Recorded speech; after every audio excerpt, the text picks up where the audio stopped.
Attacking football. Attacking football. Attacking football. Attacking football. Attacking football. Let's get into the goalkeepers, mate, if that's all right. Yep. Because we've chosen to do this from Transfer Market because Transfer Market have only got a squad of 31. If we'd gone with the Chelsea official page, I think there's 9 goalkeepers, but we're down to 4, right? So we're going to start with Bobby Sanchez. Keep, sell, loan. Right. So this is a weird one because if it's this season, I'd say keep.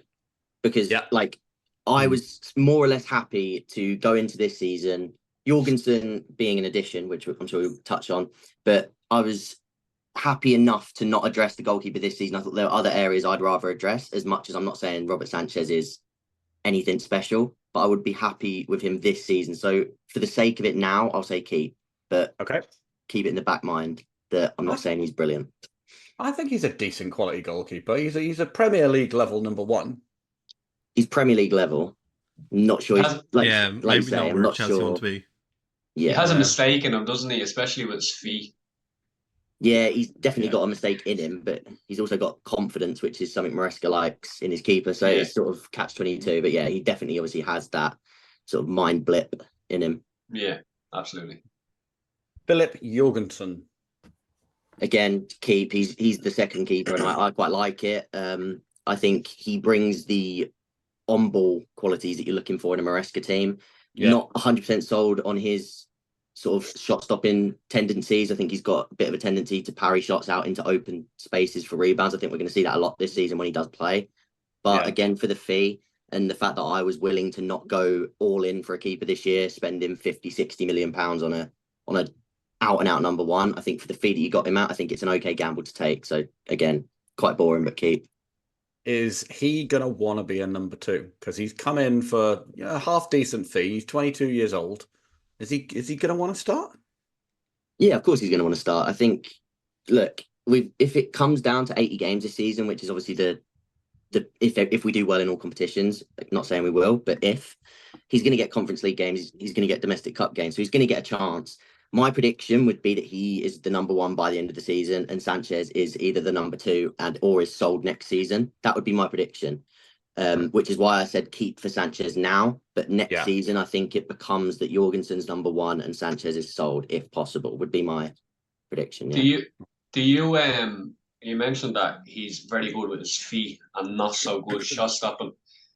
I know it's a Maresca team to be good with the ball at your feet. What is your preparation? Are you okay for your goalkeeper not to be as good at shot stopping if he's elite with his feet, or would you rather it be the other way around? Because at United we probably have a similar situation now with Onana, who's very, very good with his feet, but possibly not the best at shot stopping. What's your kind of view on that?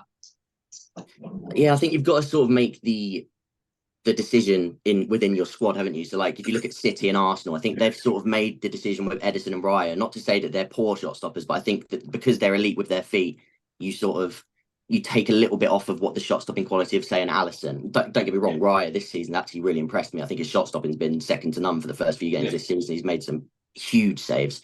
But I think, you do have to sort of make the adjustment of, if we want a little bit more on the ball, we might have to take a little bit more of a hit off the ball. And if you can get both, then obviously you're laughing. But I think with Jorgensen, like I said, you've got a slightly better on-ball principles for what he gives you in a Maresca team. Off-ball, if it costs you a few goals come the end of the season, that's when you have to assess, was it worth it? Yeah, I think that's probably fair. I'm not sure which one of these is your 3rd/4th goalkeeper, but we've got Bettinelli. Yeah, 3rd. And we've got Bergstrom. Yeah, so, and this, I'll touch on this, this is an issue with the whole sort of Sky Sports thing for me, is obviously they put, like you said, 9 goalkeepers, but there's nothing really to do with Bergstrom. He's an academy keeper. He'll go back and he'll play in the academy. So for me, he's none of the 3. If you're talking sell, loan, or keep, those 3. For me, he's just back in the academy. Bettinelli is keep because he's the 3rd choice. Again, a bit like a Scott Carson, I guess, for City. He doesn't need the playing time. He's there purely, they love him. He's brilliant for the dressing room, and he's not a hassle. Even if he doesn't play a single game in the season, he's not going to throw up a fuss, and he's not the worst choice to have as a 3rd choice. So again, he's a keep purely on the fact that he's not needed to be anything more than what he is. Okay, I think that's fair enough. Yeah. So yeah, no okay. sales so far. Almost like Chelsea in real life. Okay, let's move on to your centre back. So we're going to start with probably my favourite centre back at your club, Levi Colwill. Yeah, I mean that's an obvious keep for me. Pretty much the same as you. Like I just think he's class. I think last season he struggled a little bit from having the game sort of so fast under Pochettino, and obviously had a few games at left back and just sort of being misprofiled completely. I think this season already under Maresca, you're seeing him on the ball more. You're seeing him with a lot more sort of responsibility to play through the lines, which is his best asset.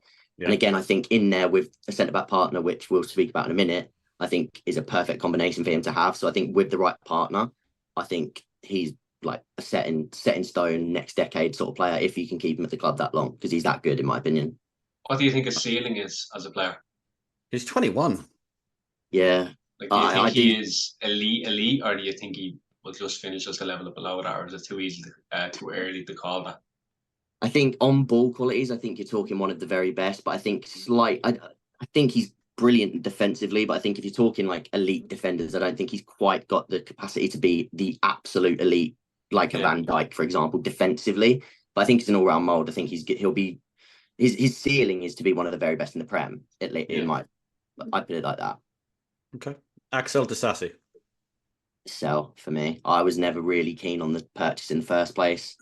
I just think this is where you start to get to the territory of it just wasn't really a purposeful buy. You already had Chalobah, who again has been shipped out for different reasons, even though in my opinion he's a better defender and he offers more versatility at the back.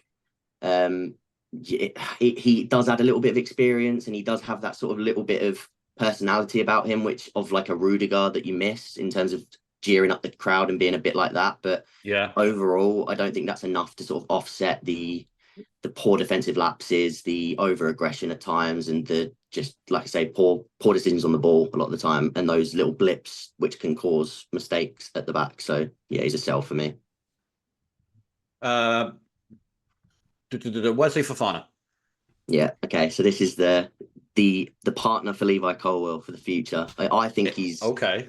I think he's unbelievable. I think obviously the big if with him is keeping him fit, and this is a big if with a few players in our squad. So of course take that with a pinch of salt, because if he continues to get injured, you can't even have this conversation anyway. But take the injuries away from him, and I think he's the perfect partner to Colwill. I think in Colwill you've got a bit more of a sound mind on the ball, a little bit less tenacious. With Fofana, you've got the aggressive, the tenacity, the dual monster type next to him.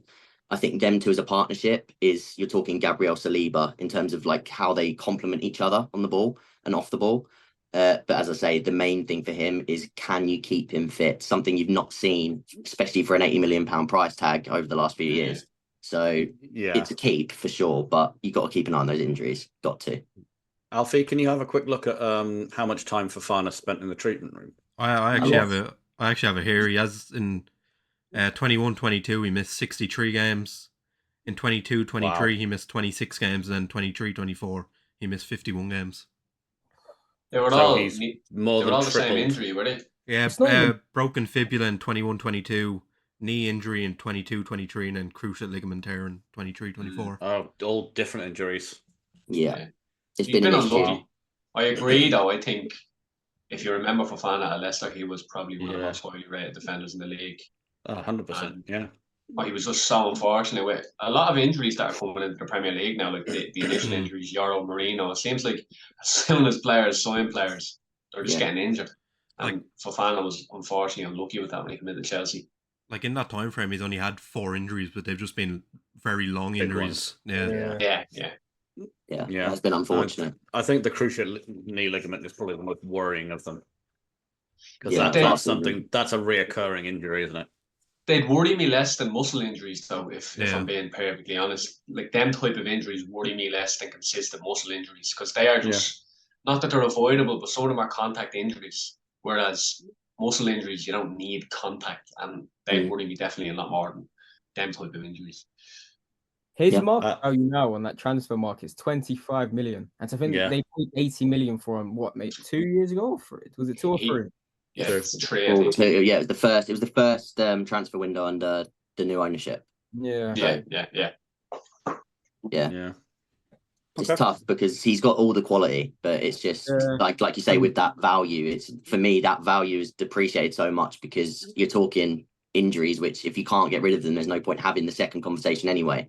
As much as I love him as a player, but it's a similar thing with Reece James. If you can't keep him fit, what's the point? Yeah. We're going to come on to Reece James because that is a hot topic in attacking football. I'll tell you who Fofana reminds me of, and I'm going to show you my age now if the greys in the beard don't already. Ledley King. Oof. Prolifically talented defender, and he had one leg, and famously he just never trained. He never ever trained. He'd rock up on a Saturday and he'd play, and then he'd go home and stick ice on his legs. He was unbelievable. He was unbelievable defender. If he'd stayed fit, he'd be in the Terry, Rio, Vidic conversation. He was brilliant. But, yeah. For sure. Okay, let's move on. Badiashile? He's a tough one for me because I would say keep purely on the preface of he's the secondary left centre-back behind Colwill, and we don't really have another left-footed centre-back behind that I trust yet to be the left centre-back, not the left-back. So on that alone, he's a keep. But if you, again, he's a sort of one where he's on thin ice for me because he had a really good start when he first joined that first 6 months. But he's just been, again, he's sort of really tailed off. His physicalities looked a little bit off in times. His decisions on the ball just look very ropey. His confidence looks shot. Yeah. And he's just, like I said, I think he's on a thin bit of rope in terms of if he can't prove that he's at least good enough to be that backup to Colwill consistently, then again, you look coming into the territory of could he be sold, because he's not putting up any trees at the minute. Him and Disasi have been extremely poor for the best part of 6 months. Yeah, I think that's probably a fair assessment to make, actually. Again, but to be fair, he's one that seems to stay fit. Yeah, I think he had a couple of poor season last season. Yeah, I think he come back from injury last season, and then he literally was very poor for like a month. He was unbelievably poor. Genuinely looked like he had a mistake in him every time he touched the ball, let alone every game. But yeah, I mean, I'm happy enough if he can get back to a certain level for him to be that Colwill backup, because he does bring in the assets that you want of a defender to back up that left centre-back role. And of course, you've spent a decent enough fee, around 30 million. It's not too bad to have him as that sort of depth piece. But again, if he continues on the same trajectory that he's on at the minute, then it's only going to go downwards, and it's just not safe if Colwill was to sustain a big injury. Yeah, I agree. Okay. Tosin Adarabioyo. Now, this is an interesting one because we were barred from signing him, I think. No, we weren't. He chose Chelsea. Yeah, no, I'm thinking of somebody else. Yeah, he chose Chelsea, but I think we were interested, weren't we? Yeah. He was initially interested in going back to Manchester, but then Chelsea came in and he chose Chelsea. That's right. He's a tough one because, I mean, he's a keep, but again, because he's on a free. So, like, I think the actual, deal itself is fairly simple, really, to look at. He's on a free. He's right centre-back coverage when you already knew you was going to sell Chalobah, which I don't agree with, but they've done it. And like I say, Disasi, in my opinion, isn't good enough. So Tosin to be that, again, secondary piece to Fofana, who is, as we've said, is injury-prone. You need somebody who you can rely on. I think he adds a little bit of experience. He's proven in the Prem. And the fact that he was coming in for no fee means that you pretty much have a free shot in the next year or two of selling him off for some sort of profit if he doesn't at least cover Fofana to a high level. Then, so it's really one of those ones. There's not too much to say, in my opinion. I think it's quite a self-explanatory deal on the terms. Yeah, he's never gonna reach a world-class level, but he could be a solid defender. He was good for Fulham for a long time. Very good good. Really good on the ball. I wouldn't say he has similar attributes to Fofana, but they're both very good on the ball, and he is an aggressive dueler. Very good in the air as well. Very quick for his height as well. Yeah, he is very quick, which is good if you're going to play a high line. So look, he has a lot of attributes that are good for a backup centre back. So I do agree with you. I think he's a good player to keep in the squad. Yeah. Okay, let's move on to the left backs, of which there are 3. So we'll start with your starting left back at the moment, Cucurella. Yeah, he's a keep for me. I'm happy with Cucurella. He's the one that, I mean, he came into a lovely bit of form last season. Of course, had some very poor moments in a Chelsea shirt. He really struggled in his first season, didn't he? He did really struggle. He's one of those defenders, I think, that he just needs sort of if the rest of the team's doing okay, he'll start to look even better. When things start to spiral into really bad moments, I think he's the sort of one that can almost, what's the word? He can make mistakes as well. Like they sort of start to spiral up on him as things get worse. He's aggressive. He's in terms of dueling, he'll battle for everything. In the terms of his height and the amount he wins sort of aerial duels based on that, people have always gone over the fact that he's a liability at the back post. But in terms of when he's attacking things head on, he's actually really aggressive and how he wins like his duels like that. So I'm happy with him. Do I think you can improve, and do I think there's a weakness to be exploited with him? As I said, if he's struggling in a game, can he become a pressing trigger for opponents? I think yes. Yeah. Can you target him at the back post if things aren't going their way and you're defending the box more often? I think yes. But overall, I don't think he's sort of a big part of the team where you have to really be looking at him now and thinking, oh, we need to do something here. I think we're more than settled. And like I say, as the team gets better, I think he actually thrives more and more and gets into it, and it sort of grows him. Okay. Mr. Sick Note himself, Ben Chilwell.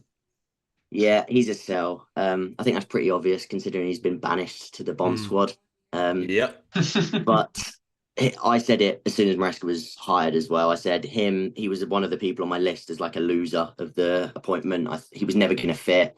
You're talking about a nominal fullback, better off as a wing back here.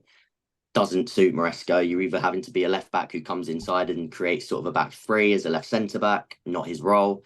Can he invert into midfield and sort of do that role in terms of adding that stability in the middle of the park and that passing ability and sort of comfortability in the middle of the pitch? No, he can't. His only real asset would have been that overlapping left back role, which is something that we don't implement. So I think Maresca put it on paper himself when he said it in the interview. Unfortunately for Chilwell, he's having a tough moment fitting in at the minute. And I think that's a very fair assessment of him. I think I think the writing was on the wall the second the appointment was made, to be honest. Yeah. Where do you think he goes? Because he's clearly not going anywhere till January now, which means he's going to have 6 months of no football. Probably longer than 6 months. Not particularly, no, because we've already got 2 left backs in the treatment room that we can't get out. United are interested in Chilwell, though. They have been interested in Chilwell. So, look, if it comes to a situation in January where Luke Shaw is injured and Malassi is not back yet, I genuinely wouldn't be surprised to see a lot of Neil approached. Yeah, it's possible. It's possible. Yeah. His best friend Mason Mount's there as well. I was going to say. Exactly. That's what I thought during the summer. But look, unfortunately for Mount as well, he's on the treatment table a lot this season, which is horrible. But look, I wouldn't rule it out. Did us over, didn't you? You absolutely had our pants down with that transfer. He never had a consistent string of injuries at Chelsea apart from that pelvic injury, though. I just don't understand it. Yeah, he's in that last year. He had a few sort of niggles, I guess. But, But at the same time, you don't know how much of that was sort of contract issues, sort of being, let's say he's got a bit of a niggle because we're going to keep him out of the squad until he signs a new deal, sort of thing. And they were trying to get him to sign the deal on their terms, which were much lower than the terms that he wanted. So Chelsea wouldn't do something that underhanded, surely. Surely no, you never know. You never know. Okay. Look, Chilwell is he's out of the club no matter what. Even if you change your manager, I don't think he's coming back into the squad for any reason, is he? No, not with the way the squad's being built. I think he's gone. Renato Vega. He's keep. I really like him. I think people are going to sort of learn a bit more about him as time goes on. He obviously looks from the outside, looking in, like a very strange one. We was interested in Calafiori, who went to Arsenal. Brilliant signing. He's unbelievable. But we was quite clearly in for a mold of that ilk. And Vega, if you watch him play, he is genuine. He is that type of player. I'm not trying to compare them at all in terms of quality, but in terms of a mold of footballer, that's what you're getting with Vega. You're getting a left back who can play as a DM. He can play as a left centre back. As I said, Chilwell can't do. He can do both. And he's actually played for the Portugal under-21s as a left centre back outright. He's played as a number 6 outright. As much as his left back is his nominal position. I just think he's perfect depth cover to have. 21, brilliant value, and just for 6'3". I was going to say he's very tall. He's physically imposing, but he's also just like nimble on the ball. Like his actual balance and agility on the ball. Some of the turns he's already made when he come off the bench in the Premier League this season, there's already clips going around of him sort of with little like Maradona turns in the middle of the pit. It's lovely. He's really nimble for a 6'3" lad. Really nimble. Okay. Let's go on to your right backs then. We've got another man who I don't remember the last time I saw him play. Reece James? Pre-season. Yeah. Pre-season, yeah. He played pretty much the whole pre-season. Fine. And then... Is that hamstring he's out now again? Yeah. Hamstring, yeah. So, yeah, I thought he got surgery. Did he not get surgery on that? He did. He did have surgery. And then he came back slowly, played the whole pre-season, looked quite good in pre-season in terms of, again, it was being managed with his minutes with Gusto, but he looked okay. And then obviously he's had this last month where he was going to be suspended anyway. Yeah. So it wouldn't have really mattered. But then so it's looking like he's going to be back after this international break. Look, let's see again with him. It's tough because, of course, for me to keep no matter what, because I refuse as a Chelsea fan, I absolutely refuse to watch him go somewhere, become fit, and then become the best right back in the world. Like I'd rather him just not. Like I'm just at that point where I just know that that's the sort of thing that would happen if we was to actually sell him somewhere like Madrid. Let me ask you a question, Connor. Right, because this is the attacking football law for Reece James goes back eons, right? And it started with a question. We did a podcast on who the world-class players are in the top 6 teams, right? And we asked the question, is Reece James world-class? And some people sat on the fence of he has world-class ability. Other people sat on the fence, sat on the side that you can't be world-class if you're not playing. Where do you sit? It's pretty much the same on both, because what I will say is pretty much the same as you've just said. He is world-class when he's on the pitch, in my opinion. I think when he's on the pitch, and I think when he's playing, something we've not seen enough of, I think he is one of the best right-backs in the world, not just the Premier League, in the world for me. I think he's got everything. But as I said earlier with Fofana, and I continue to say, what's the point of having that second conversation if you can't have the first conversation of getting them minutes on the pitch? So I completely understand why people would go for the other side of things, because I get it. And I've suffered it first class watching it, because I see him on the pitch, get excited up for half an hour, and then his hamstring goes again. So I've lived it. Does he fall into the category of potentially world-class? Because the ability's there, but I mean, I'm potentially world-class. Maybe the ability is there within me, but I can't get on the pitch either. But the entire time he sat in a hospital bed, he's not a world-class footballer. Yeah, and that, as tough as it is to say, yes, that is true. But the thing is with him, it's not just that he has world-class ability. Because I think when people say, like, you've got world-class ability or you've got world-class potential, I don't even think it's a potential thing with him, because I think when he's on the pitch, I don't think it's potential. I think it's fact. I think he is just world class. Okay. But it's just, for me, like, I agree, because he's not on the pitch enough. So it's not that he doesn't have, it's not potential, but it is, if you see what I'm trying to say. So if we pressed you now to say world class or not world class, I would say world class, but I don't know. Of course you would. Yeah. Take the Chelsea t-shirt off and I'll ask you again. I still think I'd say world class, because when I see him on a pitch, I think, wow, what a footballer. But it has its tendency, it has its other flaws. See, I think Dylan and I fall in the other camp. Yeah, and I don't disagree. Like I hear it absolutely. If you was asking me who I'm more likely to build a team around, if you said, what, Trent or Reece, then I would probably, as much as I love Reece more being a Chelsea fan, I'd have to say Trent, because the availability matters. Yeah. But if the question is just, are they world class? I have to say, I have to side with him. Dylan, what were you going to say then? I know I was going to say, well, I call Luke Shaw world class, and he's never on the pitch either. So it is a difficult one. Like, I think the difference is Luke Shaw has a much longer career behind him of showing that he's world class. Yeah, because he's older. But like, I'm more in love with the idea of Luke Shaw than what we actually get. If that makes sense. Yeah. Because we never get to see him, unfortunately, as much as I love him. I think I've said I've loved him 5 times now, but look, it is what it is. Final defense. Look, we're 30 minutes in now, and we're just getting to the final defender. Malo Gusto. Yeah, sorry, I'm going on about each player. No, you're fine. There's just so many of them. Okay. Malo Gusto again. He's key, but I think he's I finally don't mind, and of course I do mind, but I don't mind when Reece gets injured now, because I finally am happy with the understudy that's there. I think Gusto's absolutely unbelievable. I genuinely think he's so underrated, to the point where I start to have the conversation in my head of when if Reece ever does become fully fit, it's really an issue what happens with Gusto, because I don't want his minutes to dissipate, because I think he is that good.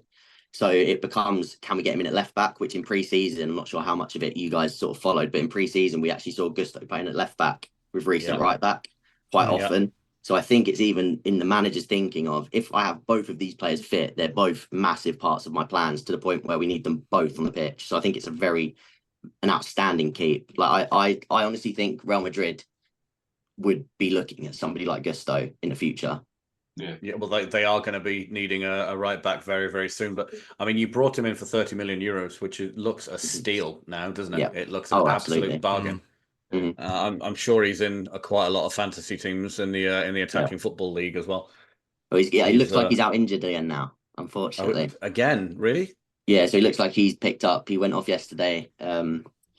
Sort of just went down with a muscle injury, and it looks like it might not be too good in terms of if he struggled to walk off. So we might be without Reece and Gusto for the next few weeks. So does that push the Sassy to right back then? Yeah. Hope not, but it could look like that. Yesterday, Casado went to right back. Yesterday he did that for Brian. He was very good in that position. He did, didn't he? Because I remember he played against us right back. I'm pretty sure. Yeah, it's definitely an option, but it's one of those ones where every time I got asked about it in pre-season, could we see it? I was sort of like, well, we could, but we've got Reece James and Malo Gusto, two amazing players there, so don't worry. But I mean, the second both of them are on the injury bed, of course it becomes a massive option. So